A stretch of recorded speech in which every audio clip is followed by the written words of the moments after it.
Welcome to Global Shifts, the podcast that explores the big changes reshaping our world. I'm Alex, and with me, as always, is my curious co-host, Rowan. Hey everyone, I'm really excited about today's topic. It's something that affects all of us, even if we don't always notice it. I was looking at some numbers that honestly stopped me in my tracks. Back in 1945, right after World War II, America controlled 50% of the world's wealth. Today, that number is just 15%. That's a massive change. We're talking about losing more than 2/3 of global economic share? Exactly. And it's not just about the numbers. We're witnessing what might be the twilight of American hegemony, a transformation that's changing everything from technology to culture.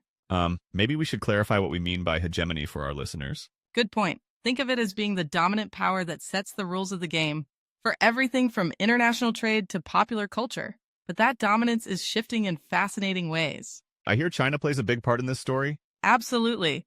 And over the next 20 minutes, we'll explore 5 crucial ways this power shift is playing out, from economics to technology, and even the future of global leadership itself.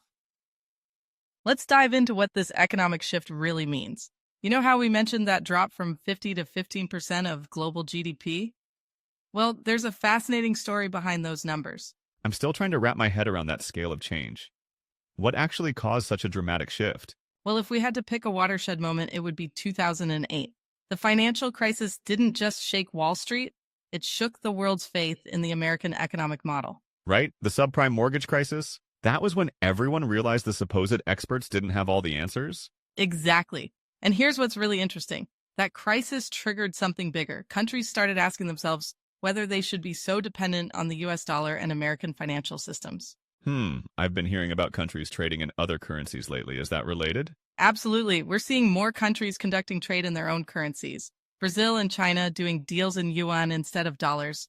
India and Russia setting up alternative payment systems. It's like the world is creating economic bypasses around the traditional American-centered system. That sounds pretty serious for the dollar's future as the world's go-to currency. It's a real concern.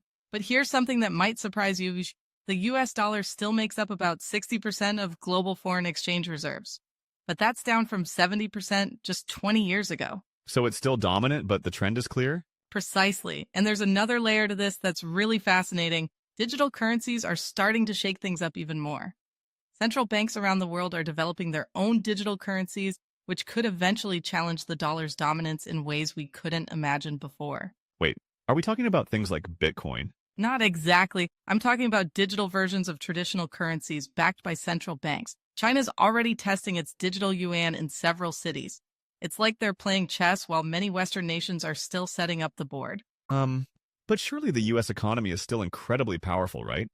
I mean, 15% of global GDP is still huge. You're absolutely right. The US economy remains enormously influential, but it's more about the direction of travel. Think of it like this. Imagine you owned half the houses in your neighborhood, then gradually sold off most of them.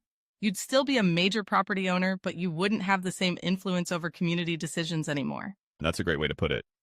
And I guess this affects more than just finance? Oh, the ripple effects are enormous. When countries become less economically dependent on America, they often become more politically independent too.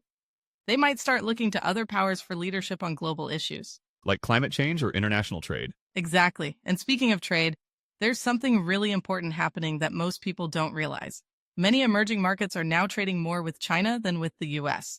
Brazil, South Africa, most of Southeast Asia, they're all shifting their economic center of gravity eastward. I had no idea it had gone that far. Do you think this trend is irreversible? That's the million-dollar question, or should I say the trillion yuan question. The truth is, economic power rarely moves in just one direction. The US still has incredible advantages, world-class universities, innovation hubs like Silicon Valley, deep financial markets. But the days of overwhelming American economic dominance, those appear to be behind us. So we're looking at a more balanced global economy? More balanced, but also more complex. It's not just about America and China. We're seeing the rise of regional economic powers, new trade blocs, alternative financial systems. The global economy is becoming more like a network than a pyramid. You know what's fascinating about this power shift? While America's influence has been gradually declining, China has been quietly revolutionizing how global influence actually works. They're writing a completely different playbook. What do you mean by a different playbook? Well, instead of the traditional American approach of military bases and cultural exports, China is building what I like to call the largest infrastructure web in human history. Infrastructure web? That sounds intriguing. Picture this. China has invested more than $1 trillion across 140 countries. We're talking about ports, railways, power plants, digital networks. They're literally rebuilding the physical connections between nations. $1 trillion? That's an enormous amount of money to spend on other countries' infrastructure. And here's what's really clever about it. Every port they build, every railway they construct, creates lasting economic relationships. It's like they're weaving a web of influence through concrete and steel. I've heard about something called the Belt and Road Initiative. Is that what we're talking about? Exactly. Think of it as the modern Silk Road, but on steroids. You know what's really surprised Western observers? How effective this infrastructure diplomacy has been, especially in the global south. What do you mean by effective? Well, when a country needs a new deep water port or a modern railway system, they increasingly turn to China first. Not the World Bank, not the US, China. And China can deliver these projects incredibly quickly. But surely there must be some concerns about this approach. Oh, absolutely. Some call it debt trap diplomacy. But here's the interesting part. Many countries in Africa and Asia see it differently. They're getting infrastructure they desperately need, often faster and with fewer conditions than Western alternatives. I've seen some of these projects. There's that huge port in Sri Lanka, right? The Hambantota port, yes, but that's just one piece of a much bigger picture. Let me give you a sense of scale. China has built more than 6,000 miles of railways in Africa alone. That's enough track to stretch from New York to Los Angeles. Twice. Wow. That's actually mind-boggling when you put it that way. And here's something that often gets overlooked. China isn't just building physical infrastructure. They're creating digital infrastructure too. Their companies are setting up 5G networks across Asia, Africa, and Latin America. So they're not just connecting places physically, but digitally too? Exactly. And this is where it gets really interesting. These digital networks often come with Chinese technical standards. It's like they're not just building the roads, they're designing the rules of the road too. That sounds like it could have some pretty big implications for the future. It absolutely does. You know what a senior African diplomat told me recently? He said, Western powers ask us to choose sides while China asks us what we need to build. That's quite a powerful contrast. And it's working. In just 10 years, China has become the largest trading partner for most of Africa and South America. They've created new financial institutions like the Asian Infrastructure Investment Bank that parallel traditional Western institutions. So they're basically creating an alternative system? More like a parallel system. And here's what's fascinating. They're doing it without military bases, without regime change, without cultural imperialism. They're doing it with bridges, ports, and power plants. It's almost like they looked at how America built its influence and decided to do something completely different? Precisely. And the results have been remarkable. Countries that might have looked to Washington for leadership 20 years ago are now just as likely to look to Beijing. Not because they were coerced, but because China built the infrastructure that connected them to the global economy. You know what's really fascinating about this whole power shift? The technology sector. It used to be that Silicon Valley was basically synonymous with innovation. But that story is changing in ways that would have seemed unthinkable just 15 years ago. Right. I remember when every major tech breakthrough seemed to come from America. Exactly. But now, if we look at something like 5G networks, Huawei owns more patents than any Western company. They're not just competing, they're actually leading in many areas. That's quite a shift, but isn't there a lot of controversy around Huawei? There certainly is, but here's what's interesting. Even with all the restrictions and concerns, Huawei has still managed to deploy 5G networks in over 170 countries and regions. Wait, so despite all the pushback from Western governments, they're still dominating the market? Pretty much. And it's not just 5G. Let me share something that really surprised me. China now files more artificial intelligence patents than any other country in the world. They're publishing more peer-reviewed AI research papers too. But surely quantity doesn't always mean quality, right? That's a good point. But here's the thing. Many of these papers are now being cited just as frequently as American research. The quality gap is closing, and in some specific areas, it's already closed. Like what areas? Facial recognition is a big one. Chinese companies are world leaders there. They're also making huge strides in quantum computing. You know what's really interesting? China claimed quantum supremacy in 2020 with a system that they say is 10 billion times faster than Google's quantum computer. 10 billion times? That sounds almost impossible. Well, we should take those specific claims with a grain of salt. But the broader point stands, we're not in a world of American tech dominance anymore. We're in a world of tech multipolarity. I keep hearing about quantum computing, but I'm not sure I really understand why it's so important. Think of it this way. Quantum computers could potentially break most of our current encryption systems. The country that achieves true quantum supremacy first could theoretically access almost any digital information they want. That's actually kind of terrifying. And that's why there's such an intense race happening right now. But here's something that often gets overlooked.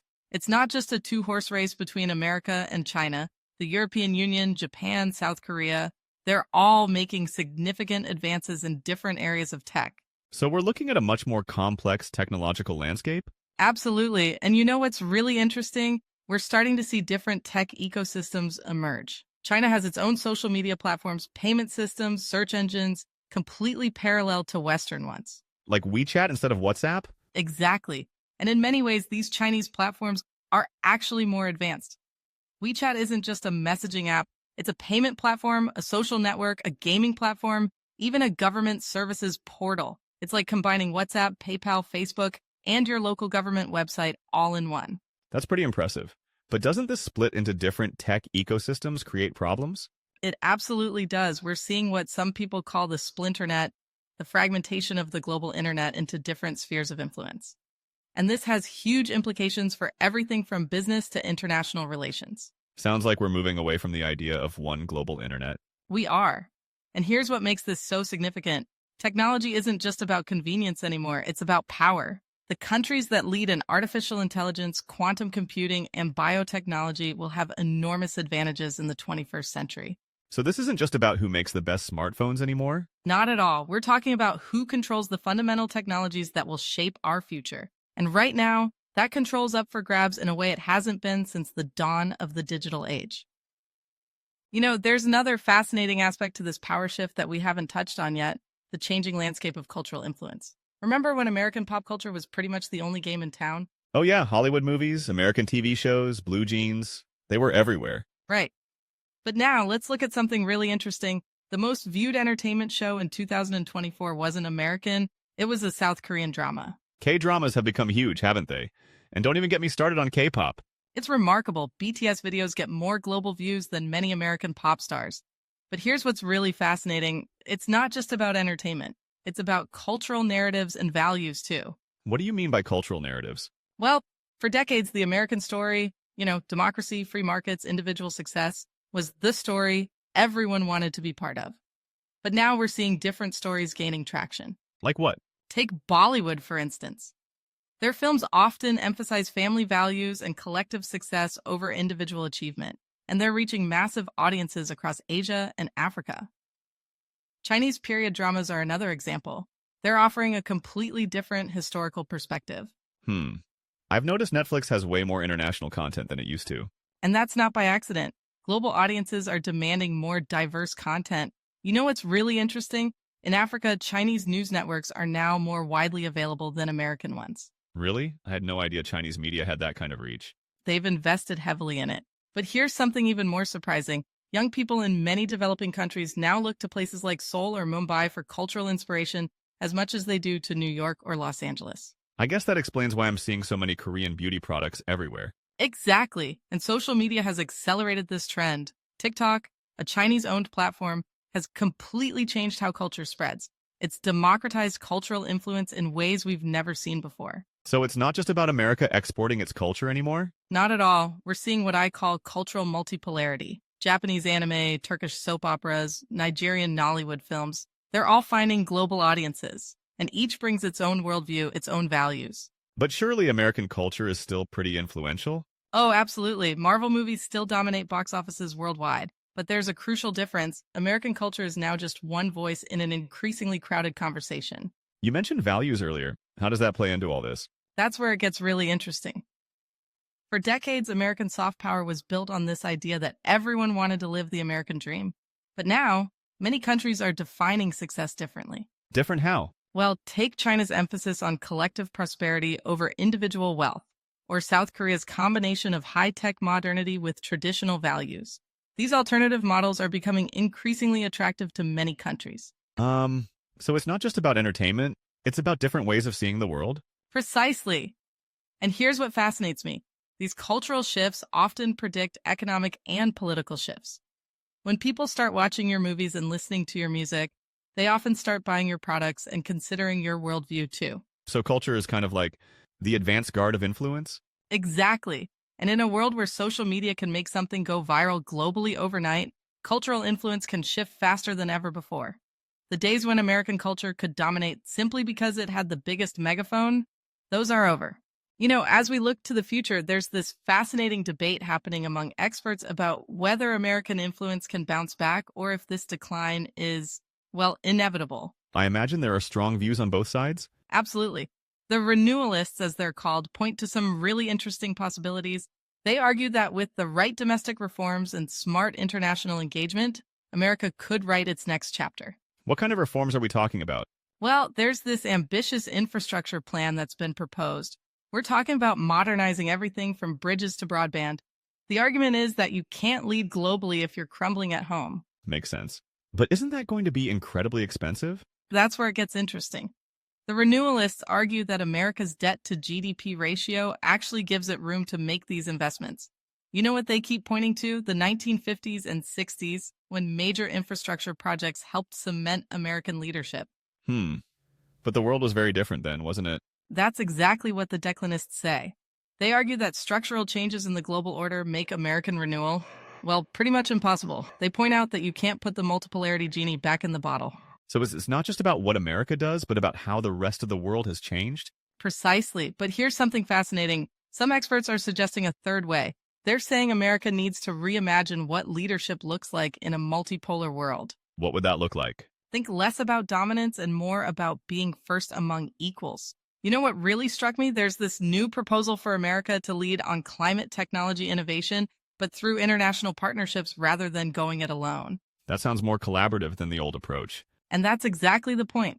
The argument is that America's future influence might depend more on its ability to build coalitions than its ability to act unilaterally. But can America adapt to that kind of role? It's been the sole superpower for so long. That's the trillion-dollar question. Some say America's democratic institutions give it the flexibility to adapt. Others argue these same institutions are too gridlocked to make the necessary changes. Speaking of institutions, don't they need some serious updating? You've hit on something crucial there. There's this growing recognition that 20th century institutions might not be fit for 21st century challenges. But here's what's really interesting. Some of America's biggest tech companies are actually leading the way in reimagining institutional structures. Like how? They're experimenting with things like distributed decision-making, stakeholder capitalism, new forms of international cooperation. Some experts think these innovations could provide a blueprint for renewing American leadership. So, innovation might be the key to renewal? It could be. But you know what the declinists say? They argue that even if America innovates successfully, it's still just going to be one innovative country among many. The days of overwhelming American predominance are over. So maybe the question isn't really about decline versus renewal, but about what kind of role America will play in this new world. That's such an insightful way to put it. And it brings us to perhaps the most important question. Can America accept a different kind of leadership role? One where it's more of a convener than a commander? I guess we'll find out in the coming years. Indeed, we will. And you know what makes this so fascinating? We're not just watching history. We're watching the future of global leadership being reimagined in real time. You know what fascinates me most about all this? We're not just seeing a simple power shift. We're watching the whole nature of global influence transform before our eyes. It's pretty remarkable when you step back and look at the big picture. The tools of power seem completely different now. Exactly. Infrastructure instead of military bases, digital networks instead of cultural exports, even the way countries build alliances has fundamentally changed. And it's happening so fast. I mean, if you told someone in 2000 that China would be leading in quantum computing, or that Korean pop culture would be a global phenomenon, they'd think you were writing science fiction. But here's what I find most intriguing. This isn't just about America declining or China rising. It's about the emergence of a completely new global system. Like how the world is becoming more interconnected but also more fragmented at the same time? Precisely. And you know what? Maybe that's actually healthier. A world with multiple centers of power, multiple sources of innovation, multiple cultural influences. Though I imagine it makes things more complicated? Oh, absolutely. But that complexity might be exactly what we need. It forces countries to collaborate, to find new ways of solving global challenges. So maybe the real story isn't about who's on top, but how we're all adapting to this new reality. You know, that might be the perfect way to sum it up. We're not just witnessing the end of one era, we're watching the birth of an entirely new global order. And nobody, not even the experts, knows exactly how it's going to turn out. Thanks for listening. Don't forget to share it with your friends. See you next time.